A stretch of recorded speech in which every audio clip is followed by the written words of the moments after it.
ये भी उठती रही है कि तमाम ऐसे आक्रांता हैं, उनके नाम पर सड़क हो या उनके नाम पर स्मारक हो, उनके नाम हटाए जाने चाहिए।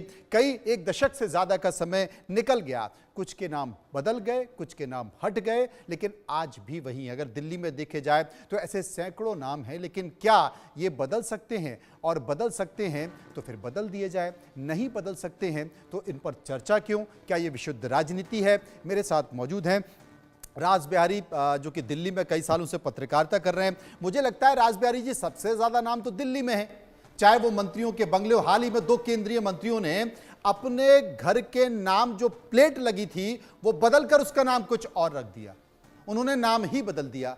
लेकिन दिल्ली में तो बहुत सारी ऐसी इमारतें हैं, बहुत सारे ऐसे रास्ते हैं, कई सारे ऐसे राष्ट्रीय धरोहर हैं जिनका नाम उन पुराने आक्रांताओं या पुराने मुगल शासकों के नाम पर है। तो क्या ये सब बदले जाने चाहिए और नहीं बदले जा सकते? आपसे बहस क्यों? देखिए, जहाँ तक प्राचीन इमारतों की बात है उनका मुद्दा अलग है, लेकिन जो दिल्ली की सड़कें, खास तौर पे जो लुटियन जोन की सड़कें हैं, उनके नाम भी बदले गए हैं। जैसे औरंगजेब रोड का नाम एपीजे कलाम के नाम पे रखा गया।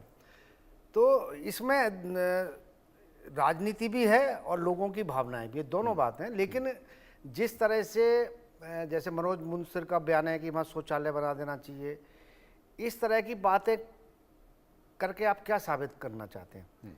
है ना? ठीक है, देखिए आज भी देश में ऐसे लोग हैं जो औरंगजेब की मानसिकता से पले हुए हैं। इस तरह के लोग, औरंगजेब को कोई नेक बादशाह बता रहा है, कोई कह रहा है कि उनके समय हिंदुस्तान ने कितनी तरक्की की, क्या जीडीपी बढ़ी थी, बाद में उन्होंने माफ़ी भी मांगी।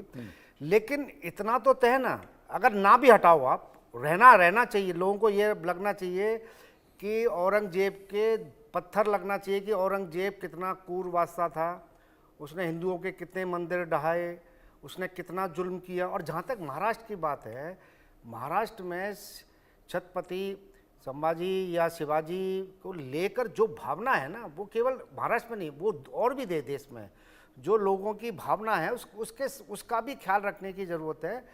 लेकिन किसी की कब्र को तोड़कर, उजाड़कर आप ये साबित नहीं कर सकते कि उसका नाम मिटा दिया जाए जी।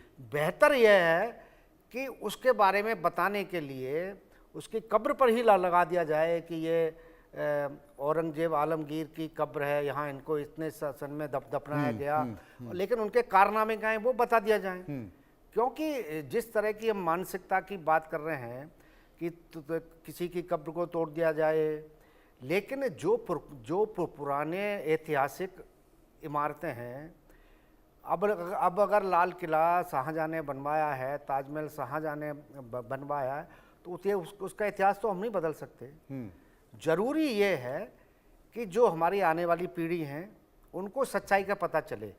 ये देखिए, अभी जो एक फिल्म आई, उस फिल्म के माध्यम से हमारी नई पीढ़ी ने ये देखा, क्योंकि बहुत सारे इतिहास लोगों को पढ़ने भी नहीं दिया गया, क्योंकि जो पिछली सरकारें थीं उसके सामने भी इतिहास का एक पक्ष सामने रखा और ये कहा गया कि जो पहले हो गया, जो मुगलों के समय हो गया, जो अंग्रेज़ों के समय हो गया, उसको आप भूल जाइए और नई शुरुआत कीजिए।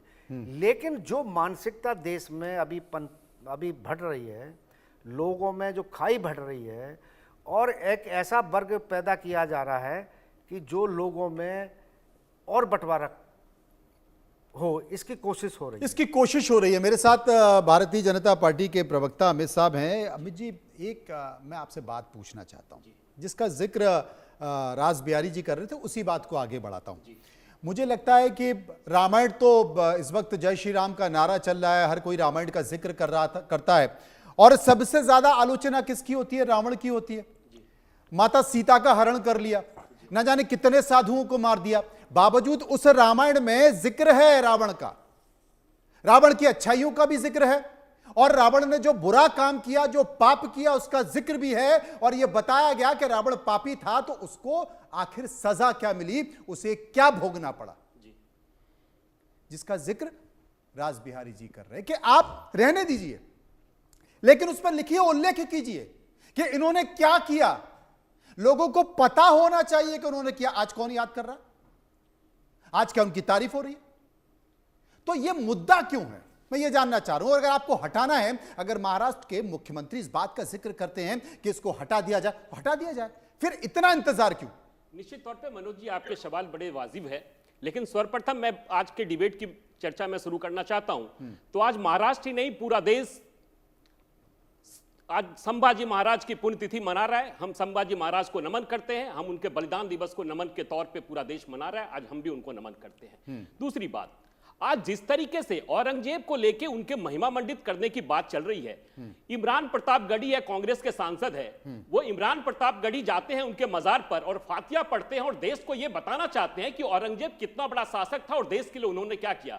मैं इमरान प्रतापगढ़ी और इंडी गठबंधन और कांग्रेस से पूछना चाहता हूं कि आप सनातन धर्म को क्या चाहते हैं? सनातन धर्म न्यूटन का एक लॉ है कि जब किसी भी चीज की क्रिया और प्रतिक्रिया होती है तो उसका जस्ट अपोजिशन होता है, और जब कोई व्यक्ति किसी तरह की बात करेगा तो क्रिया के विपरीत प्रतिक्रिया होगी। और उसी प्रतिक्रिया के तहत आज जिस तरीके से माननीय मुख्यमंत्री जी ने कहा है कि उनके औरंगजेब के मजार को लेकर निश्चित तौर पे अभी वर्तमान में कांग्रेस सरकार ने उनको एएसआई को दिया था, एक सरकारी प्रक्रिया है, सरकारी प्रक्रिया के तहत निश्चित तौर पे जो सरकार का निर्णय होगा, मुझे लगता है ये निश्चित तौर पे महाराष्ट्र के साथ साथ पूरे देश के सम्मान की बात है। ये क्रूर शासक का इस तरह से मजार रहना ये देश में शोभा नहीं देता है, और निश्चित तौर पे हमारी सरकार ने कहा है, हमारी सरकार इस पर निर्णय करेगी। और जिस तरीके से हमारे बड़े भाई रास बिहारी जी कह रहे थे, निश्चित तौर पे आज देश जिस स्थिति से गुजर रहा है, आज 140 करोड़ आबादी का देश है, और इस तरीके से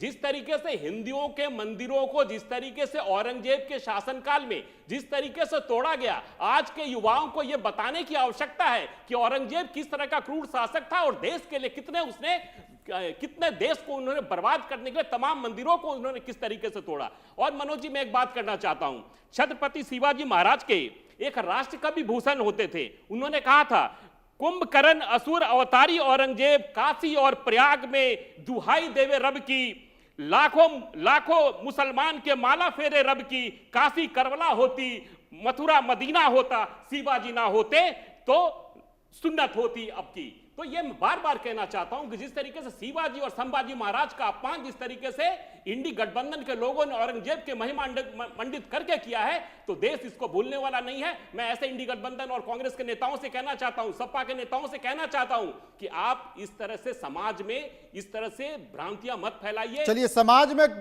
इंडी गठबंधन भ्रांतियां फैला रहे। चंद्रमोहन जी, अगर आपकी बात को मान लिया जाए कि राजनीतिक दल कुछ ऐसे हैं जो आग लगाना चाहते हैं समाज में, तो आपके नेता भी तो एक